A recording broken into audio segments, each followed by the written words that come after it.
रामचरितमानस के अध्याय 17 में आप सभी का हार्दिक स्वागत है। आप सभी को हमारी तरफ से जय श्री राम। गोस्वामी तुलसीदास जी ने अपनी चौपाइयों में, अपने दोहे में रचित किया है, रामचरितमानस में वर्णित किया है कि ये रामचरितमानस और राम कथा आखिर कहाँ से आई है, कहाँ से उद्भव हुई है। जिस प्रकार से गंगा नदी हिमालय से उद्भव होता है उसका और सबके लिए वो कल्याणकारी है, उसी प्रकार रामचरितमानस का उद्भव ऐसी जगह से तो हुआ ही होगा जो सबका कल्याण तो कर ही रही है। तो वो हिमालय रामचरितमानस के लिए क्या है, आइए हम जानेंगे इस अध्याय में। गोस्वामी तुलसीदास जी ऐसा कहते हैं कि जाग बलिक जो कथा सुहाई, भारद्वाज मुन बर ही सुनाई, कही हूँ सोई संवाद बखानी, सुनहूँ सकल सज्जन सुख मानी। तुलसीदास जी ऐसा कह रहे हैं कि याज्ञवल्क्य जी ने जो कथा भारद्वाज मुनि को सुनाई थी, जो संवाद सुनाया था, मैं उसी का वर्णन करूँगा।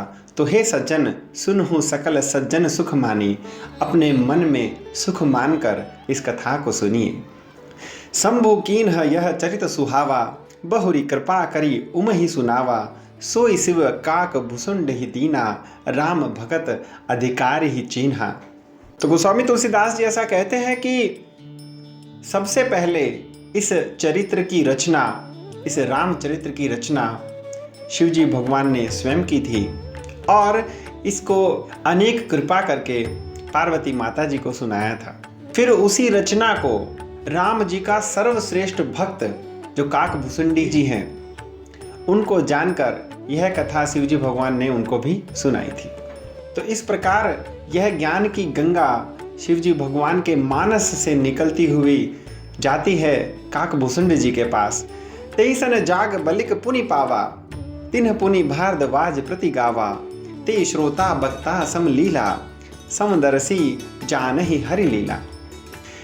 काक भुसुंडी जी से वह ज्ञान की धारा याज्ञवल्क्य जी के पास पहुंची और याज्ञवल्क्य जी ने वही धारा को आगे बहते हुए भारद्वाज मुनि जी को सुनाई। तो इस प्रकार भारद्वाज मुनि जी हैं वो श्रोता हुए और याज्ञवल्क्य जी हैं वो वक्ता हुए। ये जो दोनों श्रोता और वक्ता जो हैं वो इतने समदर्शी हैं, समान बुद्धि वाले हैं और भगवान की कृपा को जानने वाले हैं। आगे भारद्वाज मुनि और याज्ञवल्क्य जी के बारे में कहते हैं कि जान ही तीन काल निज ज्ञाना, कर तलगत आमलक समाना, और उजे हरि भक्ति सुजाना, कहि सुनहि समझहि विधि नाना। इन दोनों श्रोता और वक्ता का जो ज्ञान था वो इतना बड़ा था, जो भूत, वर्तमान और भविष्य के बारे में इस प्रकार से जानते हैं जैसे हथेली पर आंवला रखा हो, जैसे पूरा ब्रह्मांड आंवले की तरह हो। और जो मुनिगण हैं, जो दोनों मुनि हैं, वो अपनी हथेली पर ऐसे रख के बैठे हो। तो कितने बड़े ज्ञानी होंगे याज्ञवल्क्य जी और भारद्वाज मुनि। भारद्वाज मुनि जो हैं वो सप्त ऋषियों में एक ऋषि माने जाते हैं और याज्ञवल्क्य जी जो हैं वो बहुत ही निपुण थे और वेदों में उनका वर्णन है।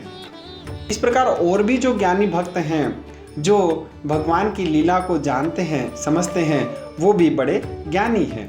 आगे बाबा इस दोहे में कहते हैं कि मैं पुनि निज गुर सन सुनी, कथा सु सुकर खेत, समुझी नहीं तसी बालपन, तब अति रही ही अचेत। इस प्रकार श्रोता वक्ता करते करते यह जो मैंने कथा है वो कहाँ से सुनी? मेरे गुरुजी से। और कहाँ पर? शुकर क्षेत्र में मेरे गुरुजी जब राम कथा सुनाते थे तब मैंने ये कथा अपने कानों में सुनी। किंतु उस समय मैं बचपने में था, मैं छोटा था, तो मुझे जिस प्रकार से ये राम कथा समझनी चाहिए थी वैसे मैं समझ नहीं पाया, क्योंकि मेरी बुद्धि भी उस समय छोटी थी और मैं ना समझ था। आगे कहते हैं कि श्रोता बगता ज्ञान निधि, कथा राम के गूढ़, किमि समझो में जीव जड़, कलिमल ग्रसित विमूढ़। बाबा कहते हैं कि ये कथा मैं क्यों नहीं समझ पाया, क्योंकि इसमें ऐसा कहा गया है, एक तो ये जो कथा सुनने वाले होते हैं और सुनाने वाले होते हैं, दोनों ही बड़े ज्ञानी हैं, और दूसरा राम जी की कथा थोड़ी गूढ़ है, थोड़ी कठिन है, और तीसरा, मैं जो समझने वाला हूँ वो कलयुग में समझने वाला हूँ, और मैं कलयुग के काल में ग्रस्त जड़ जीव इतना सरलता से कैसे समझ सकता था। आगे बाबा कहते हैं कि तद्यपि कही गुर बार ही बारा, समुझी परी कछु मति अनुसारा, भाषा बद्ध कर भी मैं सोई, मोरे मन प्रबोध जेहि होई। परंतु मेरे गुरुजी वहाँ अटके नहीं। मुझे थोड़ा थोड़ा समझ में आ रहा था, लेकिन मेरे गुरुजी बार बार राम कथा मेरे सामने कहते रहे। तो उससे मैं जो समझा, जो मैंने जाना इस कथा में, पूरा तो पार नहीं पाऊंगा, परंतु जो मैंने समझा, जो मैंने जाना, उसी को मैं भाषाबद्ध होकर लिख रहा हूँ। जस कछु बुद्धि विवेक बल मेरे, तस कहिहूँ हिय हरि के प्रेरे, निज संदेह मोह भ्रम हरनी, करहूँ कथा भव सरिता तरनी। इस प्रकार बाबा कहते हैं कि जैसा मेरे में बुद्धि बल है, जैसा मेरे में ज्ञान है, जैसा मेरे में विवेक है, और वैसा ही मैं भगवान राम जी की प्रेरणा पाकर कहूँगा, जिससे मेरे मन का मोह, संदेह और भ्रम मिट जाएगा।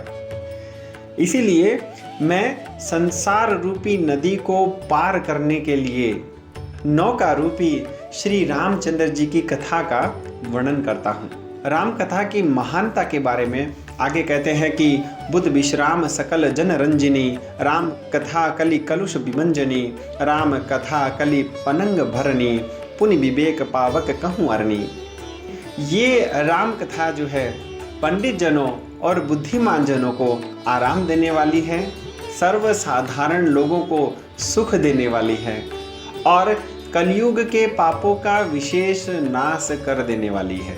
और इस प्रकार से कहते हैं कि कलयुग के पाप जैसे सर्प हो, सांप हो, तो यह कथा जो है वो मोरनी की तरह है, जो उस सर्प का, जो उस सांप का नाश कर देने वाली है। फिर कहते हैं कि राम कथा जो है वो किस प्रकार से विवेक रूपी अग्नि को प्रकट करने वाली वो काष्ठ है जो यज्ञ में प्रयुक्त होती है, वो लकड़ी है जो यज्ञ में प्रयुक्त होती है, जिससे अग्नि उत्पन्न होती है। आगे बाबा कहते हैं कि राम कथा कलि कामद गाई, सुजन सजीवनी मूरी सुहाई, सोई वसुधा तल सुधा तरंगिनी, भय भंजनी ब्रह्म भेक भुवंगनी। राम कथा किस किस प्रकार से उपयोगी है इस कलयुग में, वो आगे कहते हुए कहते हैं कि राम कथा जो है वो सभी दुखों के नाश करने के लिए वो कामधेनु माता जो हैं, जो सबका दुख हर लेती है, उस प्रकार से है। और अच्छे पुरुषों के लिए वो संजीवनी जड़ी की तरह है। फिर संसार के जो दुख हैं उनका नाश करने के लिए अमृत नदी के समान है, और हमें जो ब्रह्म होता है वो ब्रह्म रूपी मेंढक का नाश करने के लिए सर्प के समान है। आगे राम कथा के बारे में और उनकी महानता के बारे में कहते हैं कि असुर सेन सम नरक निकंदनी, साधु विबुध कली हित गिर नंदनी, संत समाज पयोधि रमासी, विश्व भार भर अचल क्षमासी। यह राम कथा असुरों को समाप्त करने के लिए गंगा जैसी है, साधु और देवताओं के हित करने के लिए स्वयं दुर्गा जैसी है, सत्पुरुषों के समाज रूपी समुद्र में लक्ष्मी जैसी है, और समस्त जगत के भार को सहन करने के लिए पृथ्वी के समान है। आगे कहते हैं कि जमगन मुह मसी जग जमुनासी, जीवन मुक्ति हेतु जनु कासी, राम ही प्रिय पावनी तुलसीसी, तुलसी दास हित ही हुलसीसी। बाबा कहते हैं कि यह राम कथा यमराज के जो दूत हैं उनके मुंह पर कालिख पोतने वाली यमुना के समान है। इसके पश्चात ऐसा कहा गया है कि काशी में जो जीव देह त्याग करता है वह मोक्ष का भागी होता है। इसी प्रकार यह राम कथा भी समस्त जीवों के कल्याण करने के लिए, समस्त जीवों को मोक्ष दिलाने के लिए स्वयं काशी के समान है। यह राम कथा तुलसी के समान अति प्रिय है, और तुलसीदास जी ऐसा कहते हैं, मेरे लिए तो इतनी हितकारी है जैसे मेरी माता हुलसी जी हैं। आगे बाबा कहते हैं कि शिव प्रिय मेकल शैल सुतासी, सकल सिद्धि सुख संपत्ति राशि, सद्गुण सुरगुण अम्ब अदिति सी, रघुबर भगति प्रेम परमीति सी। यह कथा शिवजी भगवान को मेकल पर्वत की कन्या नर्मदा जैसी प्रिय है, जो समस्त सिद्धियों को प्रदान करने वाली संपदा की खान है। यह राम कथा सद्गुणों की माता के समान है और ऐसा मान के चलिए कि श्री राम जी की श्रद्धा भक्ति की तो सीमा ही है। राम कथा मंदाकिनी चित्रकूट चित चारु, तुलसी सुबग स्नेह बन सिय रघुबीर बिहारू। इस प्रकार श्री रामचंद्र जी की जो कथा है वो गंगा के समान है, जो इस चित्रकूट रूपी सुंदर चित्त में सदा बहती रहती है। तुलसीदास जी ऐसा कहते हैं कि यह कथा वह सुंदर वन है जिसमें श्री राम जी और श्री सीता जी विहार करते हुए उनका वर्णन करते हैं। आगे कहते हैं कि रामचरित चिंतामणि चारु, संत सुमति तिय सुभग श्रृंगारु, जग मंगल गुण ग्राम राम के, दानी मुकुति धन धर्म धाम के। आगे कथा के बारे में और कहते हैं कि श्री रामचंद्र जी की जो कथा है वो चिंतामणि की तरह है, जो सज्जन पुरुषों की बुद्धि जैसे स्त्री की तरह है, तो उसका ये श्रृंगार है। तो इस प्रकार श्री रामचंद्र जी की कथा गुण समूह संसार का कल्याण करने के लिए मुक्ति धन और धर्म को प्रदान करने वाली है। सद्गुरु ज्ञान विराग जोग के, विबुध वेद भव भीम रोग के, जननी जनक सिय राम प्रेम के, बीज सकल व्रत धर्म नेक के। यह रामचरितमानस ज्ञान वैराग्य और योग का सद्गुरु है। संसार के भयंकर रोगों को समाप्त करने के लिए जो औषधि बनाने वाले अश्विनी कुमार की जैसी यह कथा है। यह रामचरितमानस श्री सीताराम जी के प्रेम के लिए माता पिता के समान है और सभी व्रत धर्म और नियमों का बीज स्वरूप है। राम कथा के बारे में आगे कहते हैं कि समन पाप संताप शोक के, प्रिय पालक परलोक लोक के, सचिव सुभट भूपति विचार के, कुंभज लोभ उदधि अपार के। यह समस्त शोक के संताप को हर लेने वाली है, लोक और परलोक को पालने वाली प्रिय पालक है, विचार रूपी राजा का प्रिय मंत्री है और लोभ रूपी अपार समुद्र को सोखने के लिए कुंभज ऋषि के समान है। एक कथा ऐसी आती है जिसमें कुंभज ऋषि ने अपने कुंभ से, अपने घड़े से पूरे समुद्र को सोख लिया था, उसके अंदर समेट लिया था। तो वो राम कथा इस प्रकार से लोभ रूपी समुद्र को अपने अंदर निगल जाने वाले घड़े के समान है। काम कोह कलिमल करिगन के, केहरी सावक जन मन बन के, अतिथि पूज्य प्रियतम पुरारी के, कामद घन दारिद दवारी के। यह राम कथा काम क्रोध और कलयुग के पाप रूपी हाथियों के झुंड को नाश करने वाली सिंह के बच्चे के समान है। यह कथा भगवान शंकर जी को अतिथि के समान प्रिय है। जिस प्रकार शिवजी भगवान को अतिथि बहुत प्रिय है, उसी प्रकार यह राम कथा भी शिवजी भगवान के लिए अति प्रिय है। उस प्रकार से राम कथा है और पूजा करने योग्य है। और यह कथा दरिद्रता रूपी वन को आग लगाकर नष्ट कर देने वाली जलदाता मेघ के समान है, बादल के समान है। और इस कथा में क्या है, आगे कहते हैं कि मंत्र महामणि विषय ब्याल के, मेटत कठिन कुवंक भाल के, हरन मोहतम दिन कर करके, सेवक साली पाल जल धर के। यह राम कथा मनुष्य के जो विषय हैं, विषय दोष हैं, जो सर्प के समान है, उसका नाश करने के लिए वह महामणि अमोघ मंत्र के जैसी है, जो विधि के लिखे हुए खराब अक्षरों को भी मिटा सकती है। इतना प्रभाव है राम कथा में। इस कथा से वैसे ही सभी अंधकार का नाश हो जाता है, जैसे जैसे जैसे सूर्य उगता है, जैसे अंधकार भाग जाता है, उसी प्रकार से राम कथा का महत्व है। इसी प्रकार श्री रामचंद्र जी की जो कथा है वो धान की खेती का पालन करने के लिए बादल के समान है। अभिमत दान देव तरुबर से, सेवत सुलभ सुखद हरिहर से, सुख भी सरद नभ मन उडगन से, राम भगत जन जीवन धन से। अभिमत दानी देवतरु बनसे। देवतरु का अर्थ है कल्प वृक्ष। जैसे कल्प वृक्ष सबकी इच्छाओं को पूर्ण करता है, वैसे ही राम कथा भी सबकी इच्छा को पूर्ण करती है। और वो कितना सुख देने वाली है, विष्णु भगवान और शिव जी भगवान जैसा सुख देने वाली है। और यह राम कथा श्रेष्ठ कवियों के लिए तो हृदय रूपी गगन मंडल में जो तारागण हैं, जो तारे हैं, उनके समान है।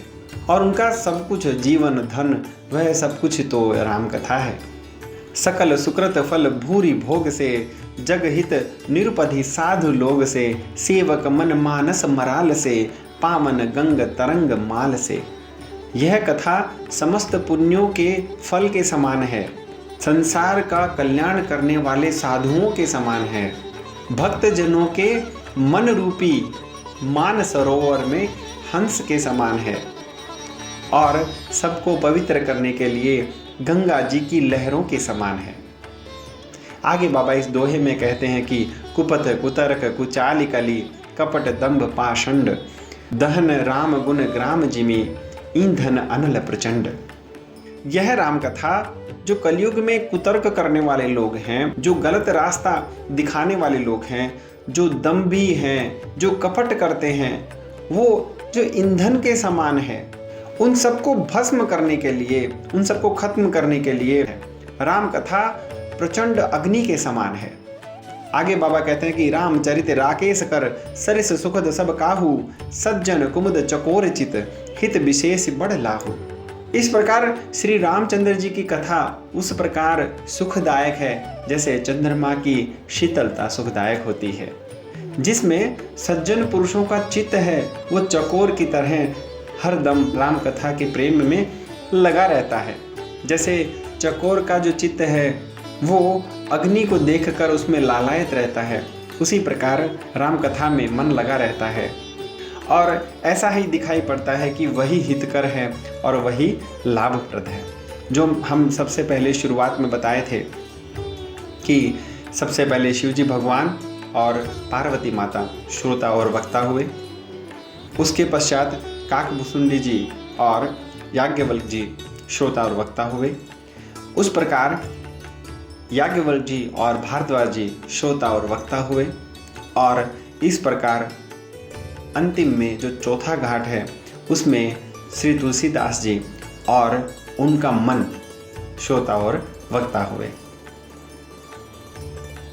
इसके बारे में आगे हम जानेंगे। तब तक के लिए लेते रहो भगवान का नाम। जय श्री राम, जय श्री राम।